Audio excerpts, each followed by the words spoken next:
Welcome to Game Changers Live from Miami, Florida. We are coming to you live from our new studios here at the campus of Florida International University, the College of Communications, Architecture, and the Arts. We have this gorgeous new studio.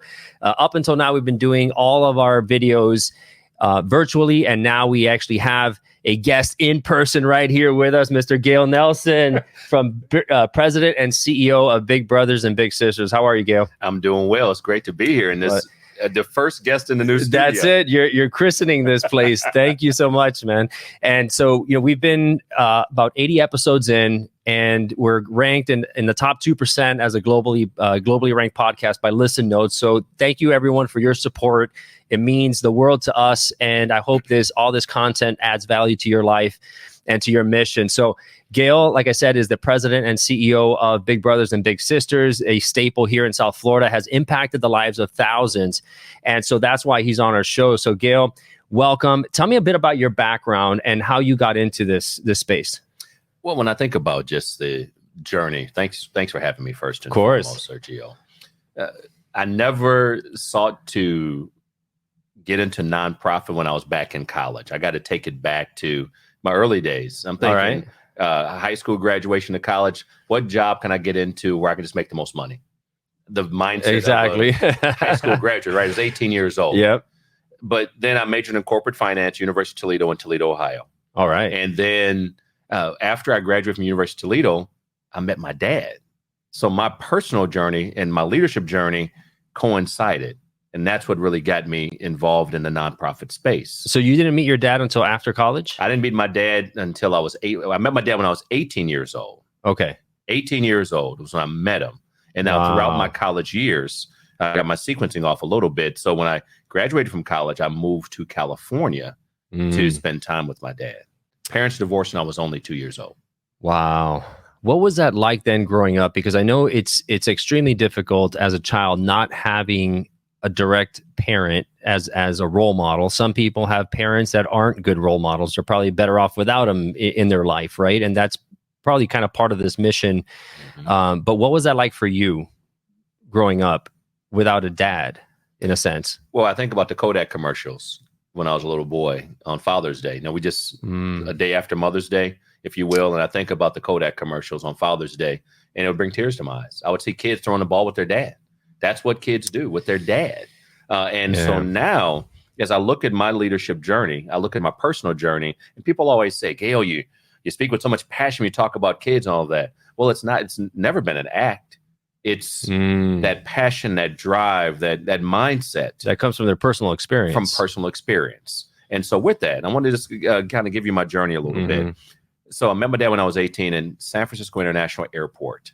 That's where I met my dad. Wow. So when I think SFO, it's not just an airport code. It was a pivotal time in my life. Yeah. Thousands of people. Here's my dad. But there's like a snapshot framed in your mind that you can replay and relive over and over again. Over and over again. And so it's funny. The last time I had a conference in the Bay Area, I drive by the airport, and it was an emotional experience for me. Right. That's where I met the man. I mean, he died about 12 years ago. But a lot of my business hustle and my drive comes from my dad. Wow. It really does. My mom's still alive. She's with us here in South Florida. But my dad was a contractor. And so after Hurricane Andrew, August 92, of course, he comes down here to help rebuild South Florida. I came down to help rebuild my life with my dad. So the Gale force wins. Oh, there you go. There you go. Brought Gale back so that's what brought me to South Florida. Wow. What a story. So let me ask you, when you met him for the first time, what was going through your mind? One, what he said really just woke me up. He said, call me dad. Was it hard? I didn't call him dad. I mean, here's a man that I've seen his Air Force picture. I'm longing for that male role model. I mean, I had coaches, my uncles, and so I had plenty of mentors in my life. But this is my dad. It's not the same. It's not the same. And so the longing, from anger to sadness to just the questions of just why can't my dad be here? So you think about school events, sporting events, and I want my dad to be here too. Yeah, there are times I have a 9-year-old girl and a 4-year-old boy, and as a parent, we all know that time goes by so fast, right? And you can't turn back the clock. Right. Once it's gone, it's gone. You only have them, let's say for a year before they turn 5, and then you only have a year before they turn 6. And it sounds trivial. And so we get so caught up in the day to day that at times we may find ourselves saying, okay, later, I have to work, right? We're consumed with everything we have. But those are pivotal moments that you wish you would have had, right? Just as a kid growing up, you'd give anything for that. That's right. But now I overcompensate. So I'm super dad now. Yeah, exactly. Now you do it the other way. My son just graduated from FIU 2 weeks ago on this campus. All right, there you go. So Panthers in the house. Panthers in the house. And so I'm super dad. My daughter, her flag football team, she's at Florida Memorial University. Her flag football team's in Atlanta. They made the playoffs at Mercedes-Benz Stadium. And so I just cleared my Thursday and Friday calendar. So anybody's got an appointment with me Thursday and Friday, you will get a phone call from my office because I will be there. So I don't miss anything with my kids. Wow. I will stop traffic, but that's a direct result of what I didn't have. And so goodness. That's why I'm so excited to help other kids in the mentoring space with big brothers, big sisters. That is amazing. So that's a great transition then. So how did you get to Big Brothers, Big Sisters? Because before that, you were working with some juvenile delinquents, right? Yes, that's right. And so that must have been a quite an experience. You know what's interesting, Sergio? The first place my dad brought me here in South Florida, he had this big Blazer, this big truck. We drive onto a 44.85 acre campus. And don't you know that was the place where he got lumber and plywood and everything? But you fast forward to 1993, guess where the juvenile justice school was located? I ran. No way, right there? Same place. Wow. It was the Interfaith Coalition for the Andrew Recovery Effort, I CARE, had that campus. Volunteers from all across the world were coming down here to help rebuild South Florida. And that's where my dad, it was a stockpile for construction equipment. Great place, great space, right? Yeah. And that's where he took me. So when I got the job there, I said, I've been here before. Oh, wow. Full circle. That's the universe. Full circle. That's the universe calling. I don't question it at all. Unbelievable. And so but to your question, on that campus, there was teenage boys, 13, 18, all of whom would get arrested, kicked out of school. Then they came to me. And so from 1993 to 2005, we're on that campus working with these boys, creating what we call a normative culture. Up at 5 a.m., you're in bed at 10 p.m. And these kids grew right before our eyes. But it was mentoring, it was consistency, it was structure. That was the difference. Right. And respect. Right. Having that structure that they didn't have growing up. Right. Because then up on the streets, they're out late. There's nothing there, right? Nothing. And as kids, you do need some kind of structure in your life to show you the discipline. There are a lot of people that discard young adults when they see them out in the street, gangs and so forth. They end up there. It's not that they're unintelligent. I mean, some of these guys are some of the most intelligent people you'll meet, but they've been misguided, mishandled, right? They haven't been pointed in the right direction, and that probably gave them that structure they needed. Sergio, I would ask these boys, they would come in, they would have to go through quote unquote processing. And when I say processing, in jail is one thing, put on a jumpsuit. When they got to us, we gave them khaki shorts, khaki pants, t-shirts, and polos. Interesting. You couldn't wear the polo though, until you made it to student government. And so now here's the process. Oh, wow. They get all cleaned up. So this is like a school. Oh, this was a boarding school for juvenile delinquent boys. Wow. Buffet breakfast, lunch, and dinner, and a snack. But here's the thing, what you just said about gangs. I would ask the boys, why did you join a gang? So if we're going to change a gang, we need to understand the mindset. Right. Right? So the number one answer every time, family. That's my family. Why did you join a gang? That's my family. Why'd you join a gang? They have my back. And as I think about that in the mentoring space, we just talked about family. Who doesn't want family? Who doesn't want somebody supporting them? My daughter knows that daddy's going to do everything in his power to be at my game in Atlanta. She doesn't know that I'm flying out there, but she knows. Yeah. He's got my back. So these kids they did bad things, but they weren't bad boys. And that's the process. They hung around people that were doing unproductive things. But once we got their attention, game over. Wow. Game over. Number one program of its kind, Juvenile Justice Accountability Board, 1998. Number one.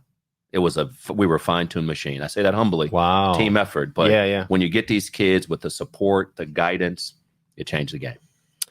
That's amazing. That's amazing, because so many people, when you're born, you don't have the choice as to say, hey, I want this family. And it's not their fault.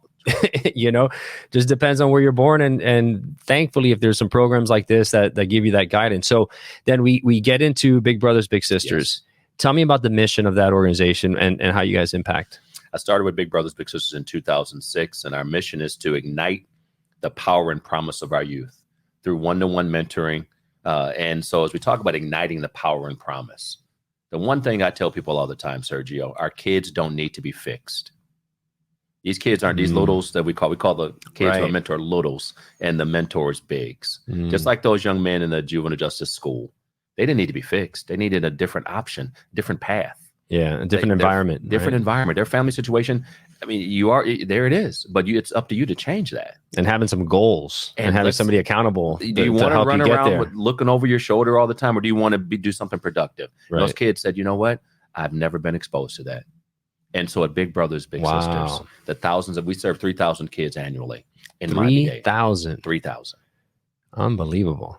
But with that, it's just through the power of a one-to-one relationship, helping them just meet someone who's not even related to them, that can just change their perspective. And sometimes it's just exposure. Yeah. That's incredible. And that's just in Miami-Dade County. We serve Miami-Dade County. 3,000. Yes. Wow. That's incredible. And what age groups? We start at age 5 and we can serve all the way through age 25. And in order to be a part of that, do you need to come from an underserved community, or what are the requirements? I love that question, because the misperception of Big Brothers, Big Sisters is these kids are all in trouble and they have to have a certain low income. Right. We serve all youth in Miami-Dade County. We've had littles. I think in one family in particular, the husband unfortunately passed away, and the family was very well-to-do. And here's a widow who had 2 sons. They didn't meet any of the socioeconomic challenges that many of our families, and we have a lot of families who may have some challenges, free and reduced lunch and all of that. This family was very well-to-do, but her boys needed that male role model. They were both matched to doctors. Those 2 little brothers are doctors today. So any child, I can't stress this enough, any young man, any young lady, any child in Miami-Dade County who is in need of a mentor and the parents trust us, we will match them. Wow. That's incredible. And so trust is obviously a big thing. Yep. How do you vet your bigs? Yes. The bigs have to go through an interview process, fingerprinting, multi-data source, references as well. We had a mom, Sergio, that the son put the mom as a reference, and the mom said no. So when your mom says no, we're not going to match you. But she just said he's not ready yet. Right. Said he's got to work some things out in his life. So the application, interview, background check, multi-layered background check. We never apologize for keeping our kids safe. Yeah, of course. But then also the references as well. And if someone's worked with other youth organizations, we will contact those youth organizations to make sure. If Sergio's been a coach for 20 years and he's not to be a big and he's no longer over at the place, we're going to check you out. Yeah. All for the benefit of the kids. Right. To keep them safe. Safety. So what is, when you look back on your life, who were your role models? Who were your heroes? And, who did you say, man, that's who I want to be like when I grew up? Well, I got to start with mom, because keep in mind, when you've heard my personal story, parents divorced when I was 2, that little woman, and she's not very tall, but I tell you what, she brings it every day. And so working 2 jobs, keep food on the table. I grew up in inner city Toledo, Ohio, public housing. Yeah. And so as I think about my life now, and able to just impact so many kids, it all starts with a strong woman, my mother and my grandmother. So they just made sure, just kept our feet on the ground, stayed humble, understood that, hey, putting that food on the table, you can't say, well, I don't like broccoli, I don't like this. Whatever's on that table, you're going to eat it. You're going to eat it. Because that's all there is. It beats the alternative. Right. And so, but I just learned that resilience and toughness from my mom. So, and again, when I met my dad, I saw him run a business. Although he wasn't there while I was growing up, seeing my dad's, and so my salesmanship, if you will, it's directly from my dad. That love and caring compassion is from my mom. And did you ever feel tempted to go the wrong direction? You know what I mean? And you see some friends that are steering off and they're making money and doing things they shouldn't be doing. Did you ever, think about that? Like, hey, maybe this is a way to go. Check this out. Middle school in Toledo, Ohio, hanging out with one of my friends. Let's go to McDonald's. Okay. We ride on his bike. We're riding to McDonald's. He steals a bike and I'm right there. I felt so weird. Oh, wow. I mean, I'm thinking, he's like, let's go. I'm frozen. And so just this. Because it's wrong. It's like, I knew it was wrong. Again, I just talked about my mom and raising me and my brother. I got an older brother who served in the United States Marine Corps and appreciate all his service. But we had to work for what we had. Right. And so I told my mom, I felt so badly. I mean, I'm an accomplished technically. Yeah. And so I'm like, I don't do this. I don't live. So that allurement, that temptation. And so I had to make sure in middle school, I can't just hang around with anybody. I'm not a baby anymore. My mom's counting on me. So, I mean, I never broke the law, but I tell you what, it was around me. Yeah. And so you have to just make that decision that the environment, the people that I'm around can have a big impact. And that could have, I was sitting there with a 3.8 GPA in middle school, involved in activities, taking 2 buses to get to the school I went to because a local school was just too much violence. My mom said, no, that's not happening. So again, a mother who's looking out for a kid. Putting you in the right environment. Put me in the right environment. Right, exactly. And that's as a parent, that's all you could try to do is guide them in a way so that when decision time comes, they know where they should be heading. That's right. That's right. And life is just a series of decisions that, take you on a path to end up where you are. But it's never too late if you've taken bad decisions to then try to, find your path, right? And so do you find kids in there that have now kind of seen the light, right? And they're finding their path through the programming, through all the activities you guys do. It feels like family to them, right? They're big brothers and big sisters. And they're very much part of the family. We hear it all the time that I'm a part of her family. I'm a part of his family. And one of the things that's so important, mentoring takes place every day, whether we like it or not. Right. I've seen it firsthand. Mentoring on the street takes place every day. It's always the younger kids, and sometimes it's even family. They got situations that I've dealt with. One of the young men we had at our school, the boarding school, we had him got his GED, set him up for college.